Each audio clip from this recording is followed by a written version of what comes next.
Habari gani Tanzania? Karibu Yegowasu TV katika mwendelezo wa kuzidi kuletea matukio pamoja na habari mbalimbali hizo ni za biashara na uchumi, michezo na burudani, siasa pamoja na habari za kijamii. Usiache kutembea katika kurasa zetu za mitandao ya kijamii, iwe ni Instagram, Facebook, Twitter, ni X pamoja na TikTok. Huko kote tunatambulika kama Yegowasu TV. Lakini hakikisha tu kwamba pindi unapoingia kwenye YouTube channel yetu, una comment, una like, una share. Mwisho kabisa usiache kusubscribe ili kuzidi kujipatia habari moto kutokea hapa Yegowasu TV, sauti ya jamii. Mimi naitwa Nado, chumba cha habari amesimama Dakawa John. Hii leo Januari 6 mwaka 2026, elimu ya usalama barabarani kwa watumiaji wa vyombo vya usafiri katika eneo la Bweri stendi lililopo manispaa ya Musoma mkoani Mara imetolewa na mkuu wa kitengo cha usalama barabarani mkoani Mara, mrakibu wa polisi Adalbert Ntilicha. Amefanya ziara ya kutoa elimu kwa madereva, makondakta, mawakala wa mabasi, wasafiri hii leo asubuhi katika stendi ya Bweri iliyopo manispaa ya Musoma mkoani Mara. Katika ziara hiyo, mkuu wa kitengo cha usalama barabarani amekutana na makundi mbalimbali na kuzungumzia hali ya usalama barabarani. Tabia ilianza mwanzo ya kuzidisha nauli, baadaye ikatoweka, lakini naona sasa kuelekea kipindi hiki kuelekea kuisha, wakati kuna abiria wengi, bado kuna tabia ya kuzidisha nauli. Lakini kuna tabia, kwa sababu ya wingi wa abiria, gari zinajaza kupita kiasi. Mnatoka stendi mkiwa level seat, lakini mnapofika huko njiani, kila maeneo mnafika mnapakia.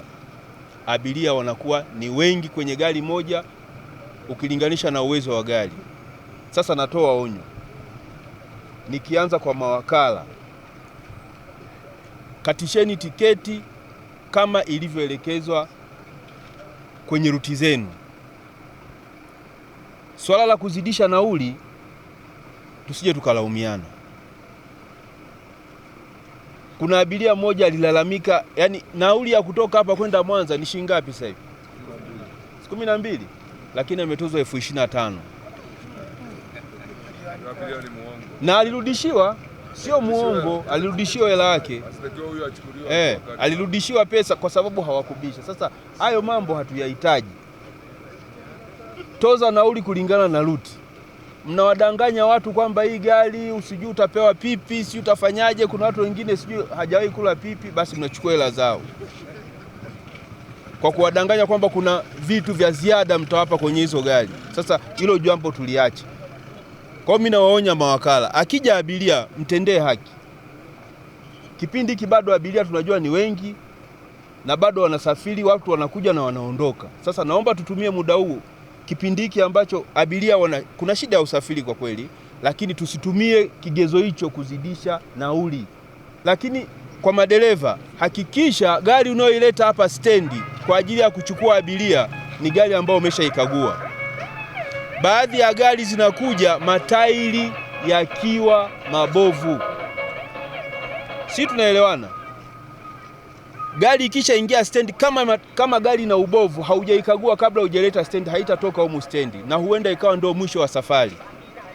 Sasa wewe utakayekubali kuendesha gari ambayo matairi ni mabovu, ambao tuna uhakika kabisa gari haiwezi kwenda safari ndefu kwa sababu ya ule ubovu wa matairi, itakuwa ndio mwisho wako wa safari hapa.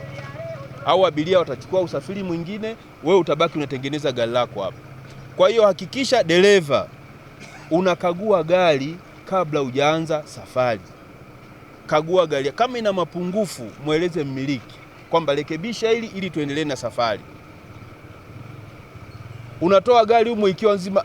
Kuna wengine sijui wanatumia namna gani. Sijui mkienda huko mnapita garage kubadili matairi, alafu tunaikuta kule barabarani na tairi mbovu. Huku ukiingia tairi inakuwa iko vizuri. Sasa ujanja huu tuuache, tutaiona hii kazi ni ngumu. Tunaelewana kwenye hilo? Tusije tukaona kwamba hii kazi sasa ni ngumu, labda tunaviziwa, tunafanyaje. Hapana. Tunataka kila mtu afanye kazi kwa mujibu wa taratibu. Kama kuna changamoto, kuna askari wanakuwepo hapa. Ikifika jioni gari zinaenda barabarani pale, zinaenda kupaki pale, zinaanza kupakia abiria ikifika saa 10, saa 11. Sasa mimi niwaonye nyinyi watu wazima, kule ni barabarani, mnaweza mkasababisha ajali kwa abiria. Wanavuka upande mmoja na kwenda upande wa pili. Ndio maana gari tumeelekeza gari zote zikae hapa stendi mpaka muda wa ruti yako, kama ni ratiba yako itakavyoisha. Sasa niwaonye nyinyi wenyewe, muonyane, hakuna gari kwenda kupakia pale wakati wa jioni. Gari zote ziingie huku asubuhi, jioni, gari zote ziingie huku, na ndio maana taa imewekwa. Kuna gari zina plate namba za njano, ndo nyingi zinachombeza pale. Sasa hizo ndo zinaleta kero. Ndio maana huyo akalalamika kwamba afande, tunakuomba tuwekee askari pale. Maana yake kwamba zile gari ndogo ndogo zile ndo kero zaidi, maana zinakaa pale zinatunyonya abiria, zinakimbia. Unakuta gari inaenda Mwanza kama private inachukua abiria, gari inaenda Tarime, gari inaenda Bunda. Ni vigari vidogo vidogo vya watu tu wa kutembelea, wanachukua abiria wao wanaweka mbele. Sasa ni watu kaomba kwamba askari kikaa pale, maana yake havitafanya nini? Havitakaa pale. Hivyo ndio vinaleta kero zaidi.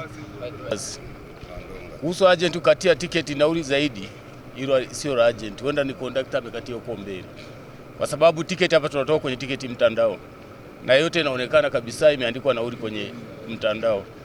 Na kujaza abiria hapo, sisi hatujaza abiria. Conductor usike huko, sio agent wa hapo. Sisi hatusiki na kujaza abiria, gari inatoka hapa na veko yupo anakagua. Kitu ya nauli sawa.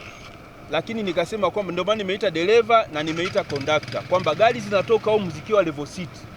Maana yake hapo wakala hausiki. Ndio hivyo. Kwenye swala la kujaza wakala hausiki. Yeye akishafikia level city, gari inatoka stendi inaondoka. Sasa inapofika huko njiani, conductor na dereva ndio wanasababisha gari zinazidisha abiria.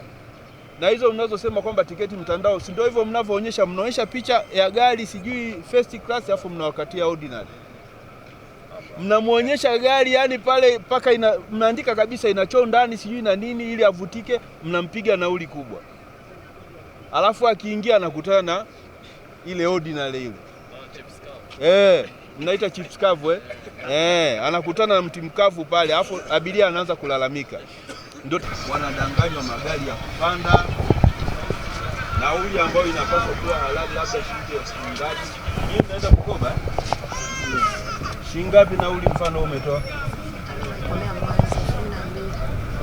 12. Sasa unakuta watu wanaenda Mwanza wanatozwa mpaka shilingi 25,000 ngapi. Lakini tunaomba mtoe ushirikiano kwa gari ambazo zinakimbia mwendo kupita kiasi.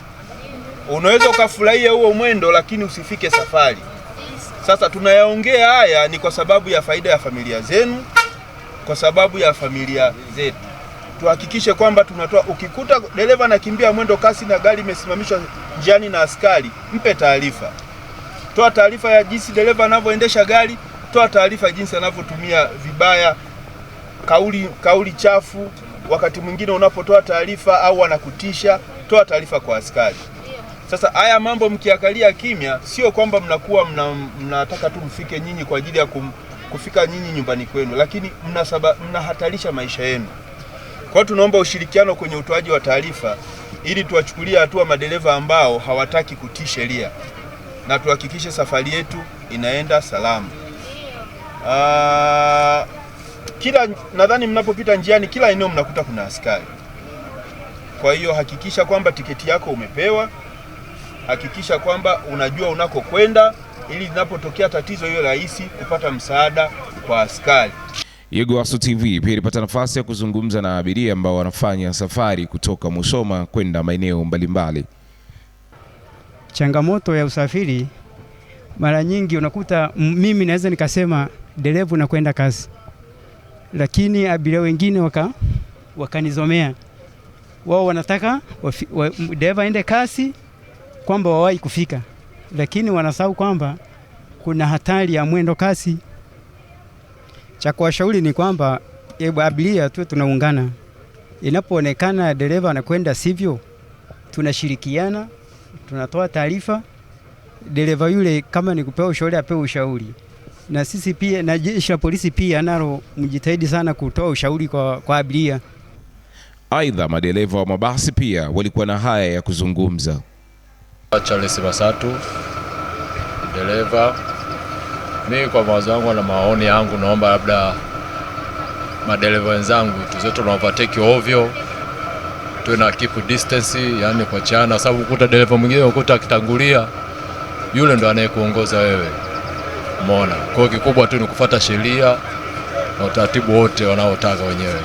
Lakini imetaja kwamba nyinyi madereva na conductor ndio mnazidisha abiria, lakini ndio mnaenda spidi.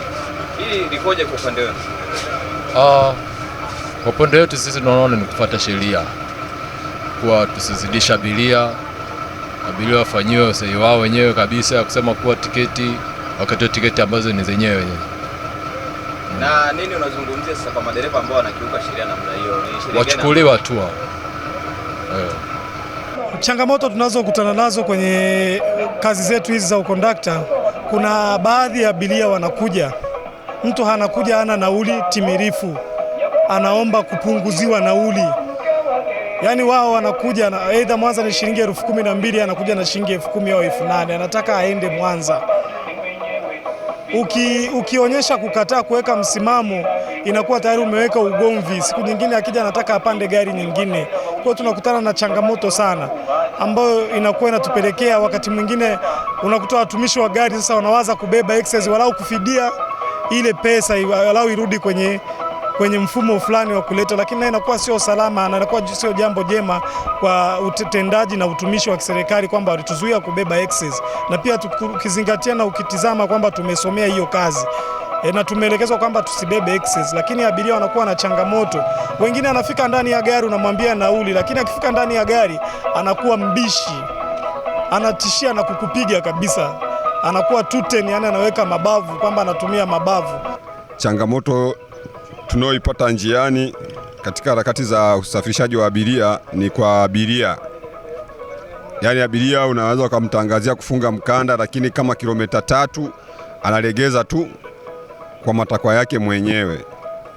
Lakini baada ya hapo askari akiingia kwenye gari kuta abiria hajafunga mkanda, wanawajibishwa watu wa gari. Hii changamoto tunasaidiwaje kama wahusika wa kwenye magari? Kiukweli kuhusu kuzidisha abiria, mwandishi wa habari, nadhani kwa hili, kwa ruti yetu binafsi kama kampuni yetu, sisi huwa tunazingatia mwendo kasi na kutokuzidisha abiria, na nauli vile vile huwa tuzidishi. Labda kwa wengine ndio siwezi nikajua kwa hilo. Kwa taarifa ya mwendo kasi, kwa kweli kama binafsi yangu mimi, wanaolalamikaga kwamba mwendo kasi kwa gari yangu hajawahi kutokea. Sana sana wanaonilalamikia ni kwamba gari yangu inaenda mwendo mdogo. Mara nyingi huwa nikifika kwenye kituo cha polisi au point huwa natoa taarifa na maaskari huwa natoa elimu kuhusu mwendo kasi. Nitakachoshauri kwa madereva na makondakta ni kwamba watii sheria bila shuruti. Lugha chafu kwa abiria sio nzuri. Asante kwa kuendelea kuichagua Yegowasu TV, sauti ya jamii. Usiache kutembea katika kurasa zetu zote za mitandao ya kijamii, iwe ni Facebook, Instagram, Twitter na X pamoja na TikTok. Huko kote tunatambulika kama Yegowasu TV, lakini hakikisha tu kwamba pindi unapoingia kwenye YouTube channel yetu una comment, una like, una share. Mwisho kabisa usiache kusubscribe ili kuzidi kujipatia habari motomoto kutokea hapa Yegowasu TV. Mimi naitwa Nado, chumba cha habari alisimama Dekawa John. Yegowasu TV, sauti ya jamii, nyuma kuna watu.